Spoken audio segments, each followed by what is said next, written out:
नमस्तेस्तु भगवन् विश्वेश्वराय महादेवाय त्र्यम्बकाय त्रिपुरान्तकाय त्रिकाग्निकालाय कालाग्निरुद्राय नीलकण्ठाय मृत्युञ्जयाय सर्वेश्वराय सदाशिवाय श्रीमान् महादेवाय नमः।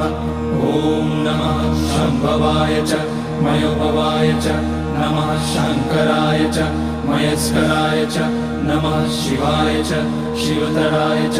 ॐ त्र्यम्बकं यजामहे सुगन्धिं पुष्टिवर्धनम् उर्वारुकमिव बन्धनान् मृत्योर्मुक्ष्यमामृतात्।